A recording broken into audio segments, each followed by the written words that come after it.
So imagine you're in debt and you do nothing except gamble other people's money away and just be a disappointment to your daughter.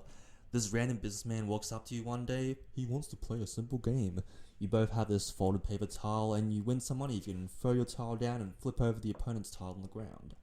You play, you lose, badly.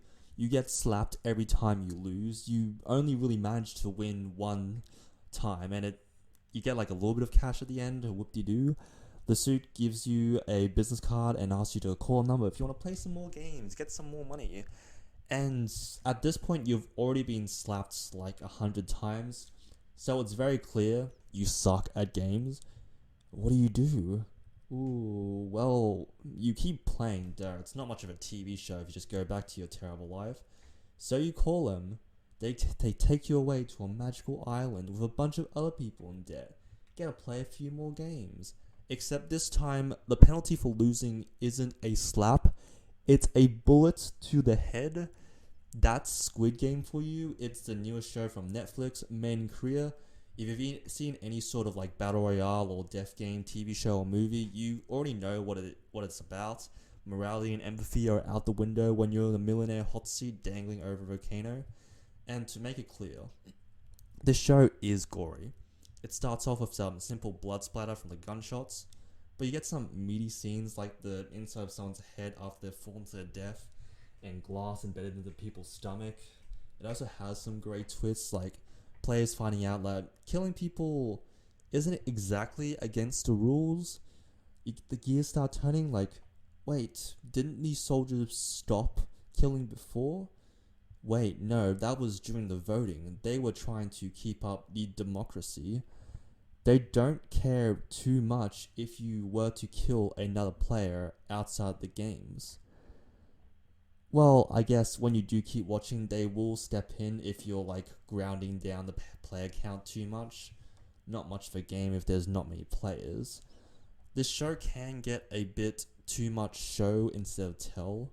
For example, the VIPs, the classic rich people that are like watching over the poor people playing the death games, that you get like a miniature model for the fifth game to show the VIPs what it would be.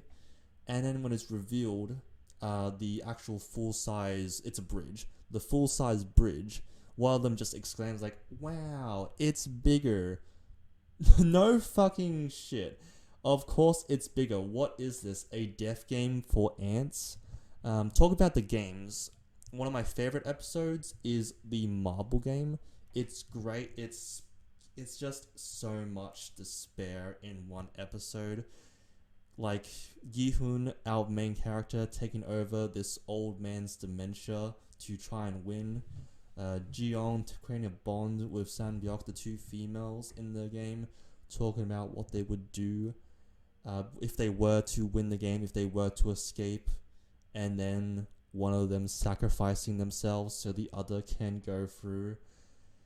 Sang-woon, the villain of the story, tricking Ali, the nicest person in the game. Like, Ali at the very start, he saved our main character from being killed. You're kind of like, Ali, what are you doing? That doesn't benefit you at all. But no, Ali is just a bro. He's just an absolute bro, and it just makes the betrayal just so much worse. Funny enough, the gangsters in the game, the other bad people, they're the only ones that are like playing fair. The only ones playing games, not like actually tricking each other. With like Sung-woon, the main villain, I don't actually see him as much as of a villain until like the very end. It is a death game. Most of the stuff that he does, it's stuff that it's reasonable to do if you are in a death game. You yourself are the most important person. You've got to make sure you don't fucking die. Until he does stab our female lead while she is fatally wounded. Like, bro, that is too far. What the hell? She's just bleeding out. You didn't need to stab her. She's already how dare you? But yeah, at the very end, of course, our main character is the winner, Gi-hoon. He gets all the money in the piggy bank. Oh yeah, it's in the piggy bank at the very top. But I guess at the end he just doesn't really touch the money, which is a little bit weird because he is in debt. We saw at the very start that he was forced to sign a contract that if he didn't pay his debt in a month, he would become an organ donor non-consensually. And there was like a 1 year time skip. How exactly did he just stay on the run? Haha, you're not getting my money, fuck you. But he is in guilt. He doesn't want to be touching the money that he earned by killing off like 255 people. That is quite a lot of people actually. And the very final scene, we get a reveal. The old guy that he was tricking before with the marble game, Il Nam, turns out he's actually the guy behind the games. And he goes through his motive while he's dying. He's rich, he's bored, he wants to play a few games. He even joins in on the little games so he can have a little bit of fun. And I mean, if we've all seen like Kaiji and Hunger Games. You kind of already knew this was happening by the time the VIPs like came in. Not much of a reveal.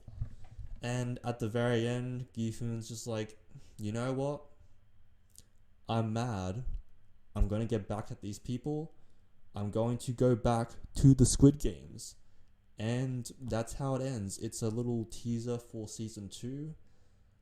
Honestly, I don't think it really needs a season 2. I'm happy enough with this. This was a great show. Don't get me wrong. I don't think it needs a sequel. I'm happy enough with this. I guess the only other thing would be the police subplot. This guy sneaks in because his brother was a contestant in like a previous game, and he kind of like he's our behind the scenes, our point of view to see what's happening with the soldiers and the front man, seeing the reason for these games from another perspective. And he meets his brother. It turns out he's one of the top people running the Squid Game, and they both shoot each other in the shoulder to show you clearly they are brothers because they're fucking terrible shots. They can't kill each other. And he just falls off a cliff. He doesn't get to reveal the Squid Game to the police.